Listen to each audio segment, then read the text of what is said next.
എന്നെ ആശ്ചര്യപ്പെടുത്തിയ ഒരു കൗൺസിലിംഗ് അനുഭവമാണ് കഴിഞ്ഞ ദിവസം ഉണ്ടായത്.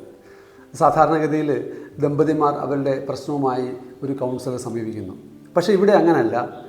ദമ്പതിമാരല്ല സമീപിച്ചത്, അവരുടെ മാതാപിതാക്കളാണ് എന്നെ കാണാൻ വന്നത്.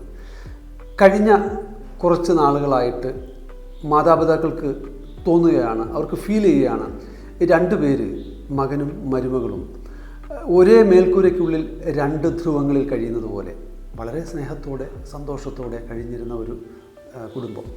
അവിടെ ഈ ഡ്രാസ്റ്റിക് ചേഞ്ച് മാതാപിതാക്കളിൽ ഉണ്ടാക്കിയ അമ്പരപ്പ്, അതാണ് അവരെന്നെ സമീപിക്കാൻ പ്രേരിപ്പിച്ചത്.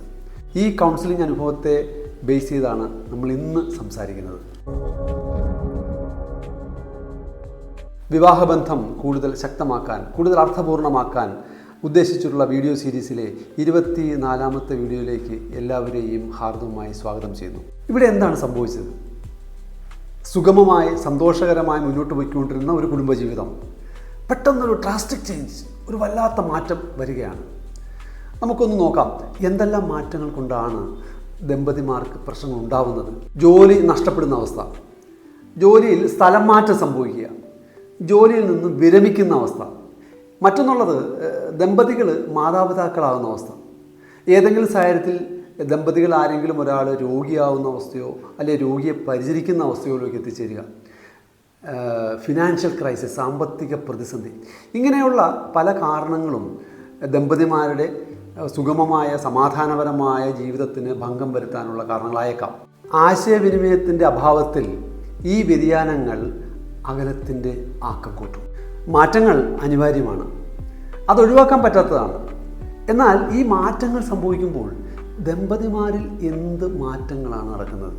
അവരുടെ ബന്ധത്തിൽ എന്ത് മാറ്റങ്ങളാണ് സംഭവിക്കുന്നത്? സന്തോഷകരമായിട്ട് മുന്നോട്ട് പോകുന്ന ദാമ്പത്യം, ഭർത്താവ് വളരെ നല്ലൊരു ജോലി അത് നഷ്ടപ്പെടുകയാണ്. ഭാര്യയെ അറിയിക്കാതെ മാനേജ് ചെയ്യാൻ ഭർത്താവ് ശ്രമിക്കുമ്പോൾ അദ്ദേഹം അനുഭവിക്കുന്ന മാനസിക സമ്മർദ്ദം, എന്തോ ബുദ്ധിമുട്ട് ഭർത്താവിനുണ്ടെന്ന് മനസ്സിലാക്കുന്ന ഭാര്യ ഹെൽപ്ലെസ് ആകുകയാണ്. കൃത്യമായ ആശയവിനിമയം നടക്കാത്തത് കൊണ്ട് തന്നെ ഭാര്യ നിസ്സഹായ അവസ്ഥയാണ്, എന്ത് ചെയ്യണമെന്നറിയാതെ. നമുക്ക് ഏവർക്കും അറിയാവുന്നതുപോലെ ഒരു ലോങ് റണ്ണിൽ ഇത് മൂടി വെക്കാനും മറച്ചു വെക്കാനും ഒന്നും സാധ്യമാകുന്നില്ല. അറിഞ്ഞു കഴിഞ്ഞപ്പോൾ ഉണ്ടാകുന്ന നീരസം, പക, വിദ്വേഷം, ഇതൊക്കെ കഠിനമാകുകയും ജീവിതത്തിലെ പ്രശ്നങ്ങൾ കൂടുതൽ സങ്കീർണമാകുകയും ചെയ്യുന്നു. മാറ്റങ്ങളുടെ പെരുമഴക്കാലത്ത് ദമ്പതികളുണ്ടാകുന്ന ഈ മാറ്റങ്ങളെ എങ്ങനെ നമുക്ക് കൈകാര്യം ചെയ്യാം? ഒന്ന്, മാറ്റങ്ങളെക്കുറിച്ച് തുറന്നു പറയുക. ഇവിടെ എന്താ സംഭവിച്ചത്? ജോലി നഷ്ടപ്പെട്ടു, അത് തുറന്നു പറയുകയല്ലേ ചെയ്യേണ്ടത്? ഭാര്യയുടെ അല്ലെങ്കിൽ പങ്കാളിയുടെ ആശകളെയും പ്രതീക്ഷകളെയും ആശങ്കകളെയും ഒക്കെ അവയെ ഉൾക്കൊള്ളാനും അവയ്ക്കനുസരിച്ച് ജീവിതത്തെ മുന്നോട്ട് നയിക്കാനും കൊണ്ടുപോകാനും ഒക്കെയുള്ള ബാധ്യത എല്ലാ പങ്കാളികൾക്കും ഉണ്ട്. രണ്ടാമതായി, ദിനചര്യയിൽ ഒരു കണക്ഷൻ കൊണ്ടുവരിക. ഇവിടെ എന്താ സംഭവിച്ചത്? ജോലി നഷ്ടപ്പെട്ട അവസ്ഥ, തീർച്ചയായിട്ടും അതൊരു ഭയാനകമായ അവസ്ഥ തന്നെയാണ്. പക്ഷേ രാവിലെ ഒരുമിച്ചുള്ള ചായ കുടി, ഒരുമിച്ചുള്ള ഒരു നടത്തം, കിടപ്പറയിലുള്ള സംഭാഷണം, ഇതൊക്കെ എന്ത് മാറ്റം സംഭവിച്ചാലും ശരി മാറ്റമില്ലാതെ തുടരേണ്ട ദിനചര്യകളാണ്. 3, വൈകാരിക പ്രതികരണങ്ങളെ സമചിത്തതയോടെ ക്ഷമയോടെ കാണുക. ഇവിടെ ഭാര്യ ഭർത്താവ് ബന്ധത്തിൽ ജോലി നഷ്ടപ്പെട്ട അവസ്ഥയിൽ ഭർത്താവിനുണ്ടാകുന്ന മാനസിക സമ്മർദ്ദം നമുക്ക് മനസ്സിലാക്കാം. ആ മാനസിക സമ്മർദ്ദത്തിൽ നിന്നുണ്ടാകുന്ന പ്രതികരണങ്ങൾ, അവയ്ക്ക് ആ പ്രതികരണങ്ങൾക്ക് ബദലായിട്ടുള്ള പ്രതികരണങ്ങളല്ല പങ്കാളിൽ നിന്നുണ്ടാവേണ്ടത്. പ്രതികരണങ്ങളെ സമയത്തോടെ കാണാനും ഇത് ഒരു മാനസിക സമ്മർദ്ദത്തിൻ്റെ ഫലമായിട്ടുണ്ടാകുന്നതാണെന്ന് മനസ്സിലാക്കാനും സാധിക്കുമ്പോഴാണ് ദാമ്പത്യം കൂടുതൽ ഭംഗിയുള്ളതാകുന്നത്. 4മതായിട്ട്, വിജയത്തിലും പരാജയത്തിലും കൂടെ നിൽക്കുക. ജോലി നഷ്ടപ്പെട്ട അവസ്ഥയിൽ തീർച്ചയായിട്ടും വേദനാജനകമായ അനുഭവങ്ങളാണ്, ഒരു സംശയവുമില്ല. അവിടെ കൂടെ നിന്ന് പ്രോത്സാഹിപ്പിക്കുക, അടുത്തൊരു ജോലി കിട്ടാൻ പരിശ്രമിക്കുക, അടുത്തൊരു ജോലി കിട്ടാൻ വേണ്ടി. അതിനുശേഷം അതിൻ്റെ വിജയം ഒരുമിച്ച് ആഘോഷിക്കുക.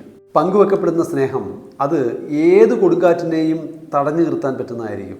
ജീവിതത്തിൽ മാറ്റമില്ലാത്തതായിട്ട് ഒന്നേ ഉള്ളൂ, അത് മാറ്റമാണ്.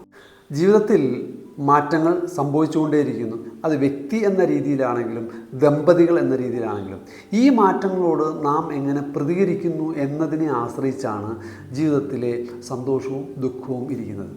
ഒരു കാര്യം നിങ്ങളുടെ പങ്കാളിയോട് ചോദിക്കാമോ? ഈ നിമിഷം വീഡിയോ പോസ്റ്റ് ചെയ്തിട്ട് ചോദിക്കാമോ, നമ്മുടെ ദാമ്പത്യ ജീവിതത്തിൽ ഇതേവരെയുള്ള സംഭവ വികാസങ്ങളിൽ എന്താണ് നിനക്ക് ഫീൽ ചെയ്യുന്നത്, എങ്ങനെയാണ് ഫീൽ ചെയ്യുന്നത്?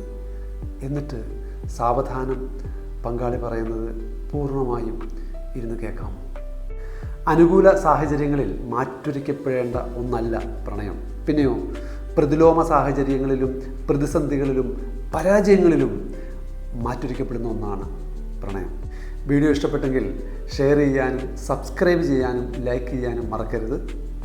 വിവാഹിതർക്ക് വേണ്ടിയുള്ള ഈ വീഡിയോ സീരീസിലെ പ്ലേലിസ്റ്റ് താഴെ കൊടുത്തിട്ടുണ്ട്, അത് പിൻ ചെയ്തിട്ടുണ്ട്. തീർച്ചയായിട്ടും അത് കാണുക, മറ്റൊരുവിലേക്ക് ഷെയർ ചെയ്യുക. അടുത്ത വീഡിയോയിൽ കാണുന്നതുവരെ ബൈ ബൈ.